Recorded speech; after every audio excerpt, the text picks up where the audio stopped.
આપણે ઘર્ષણ બળની અંદર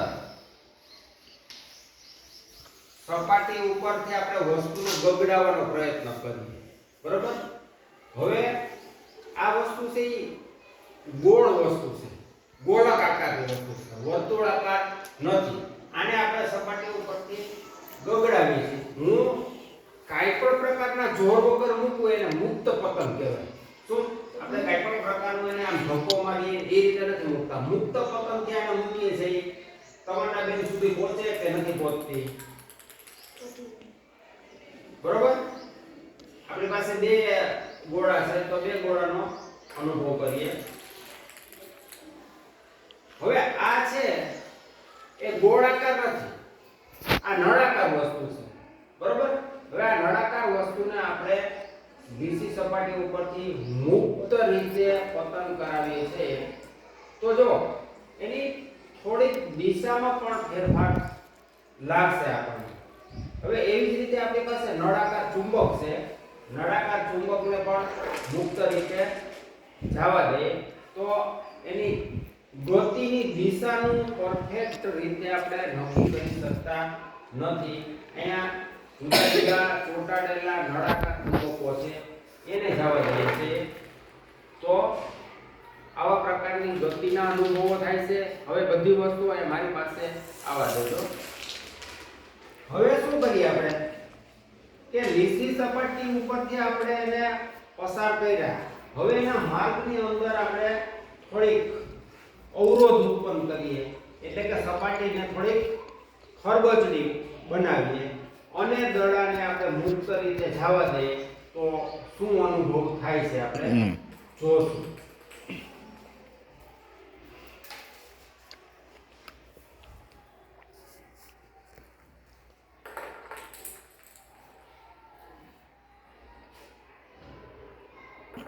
તો આપણને અનુભવ કર્યો કે પહેલી વખતે દાડો જવા દીધો ત્યારે સપાટી એકદમ લીસી હતી, માર્ગમાં કાંઈ પણ પ્રકારનો અવરોધ હતો નહીં.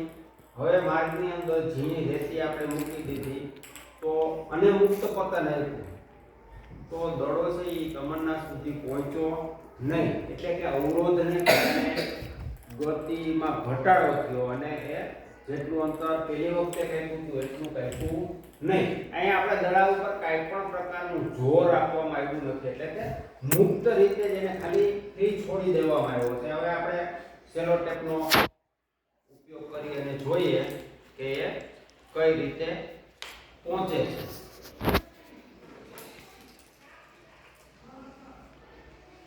બરોબર? ઓલા ક્યાં સારા આવી ગયા બધા. તો આપણે હવે આ લોખંડના ચુંબકનો ટ્રાય કરવું જોઈએ. ગોળ નળાકાર ચુંબક છે કેટલે સુધી ગતિ કરે છે આપણે જોઈએ.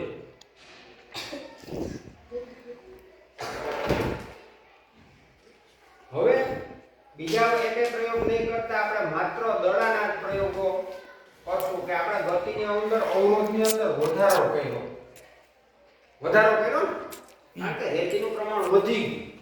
રેતીનું પ્રમાણ વધી ગયું એટલે કે ઘર્ષણ બળ વધશે.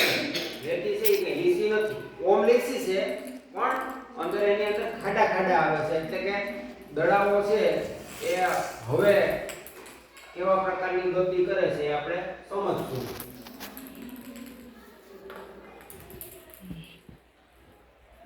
પછાવા દેવું એકદમ ફ્રીથી મૂકી દેવામાં આવે છે તો દડા ગતિ પણ બદલે છે. અવરોધને કારણે દડાની ગતિ પણ બદલાય છે અને ગતિમાં ઘટાડો પણ થાય છે. હવે દડાની અંદર પથની અંદર માર્ગમાં થોડો એવો અવરોધ ઉત્પન્ન કરીએ કે કદાચ ગતિ છે એમાં નવીનતા આપણને જોવા મળે.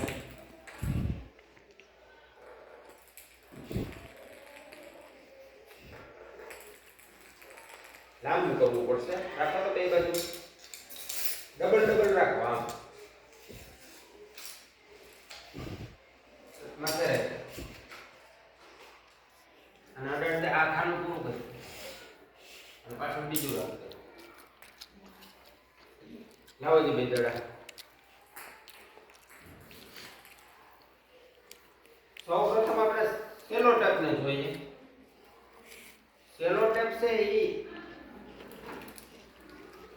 પેલા તો સીધી રીતના ગતિ કરતી નથી. હવે દડાનો અનુભવ કરીએ. તો આ અવરોધ એવો છે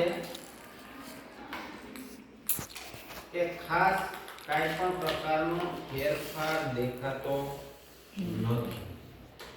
કઈ બોલપેન વધારાની હોય તો લઈ લ્યો તો. આપણે આની અંદર જઈશે. નથી બોલપેન?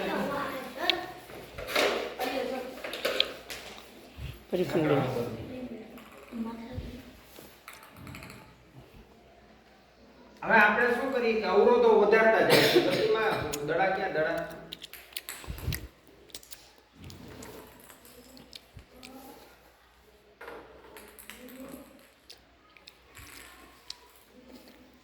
તો અહીંયા આપણે શું કર્યું કે જુદી જુદી જગ્યાએ બે પ્રકારના હળવા અવરોધ રાખ્યા કે જેથી કરીને એ દિશા બદલતો નથી.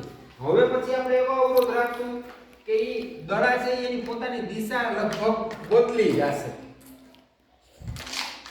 જોજો તમે આ બે ને ત્રણ ને અત્યારે લઈ લઈએ.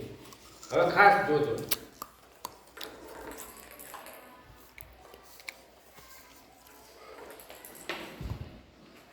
એટલે કે આ અવરોધ એવો છે કે એ દડો ઉછળી અને આગળ જઈ શકતો નથી, પરંતુ આની હારે અથડાય એટલે એને પણ આઘાત લાગે એટલે દડો પાછો વિરુદ્ધ દિશામાં ગતિ કરે છે. સ્ટોપ કરજો. બરોબર.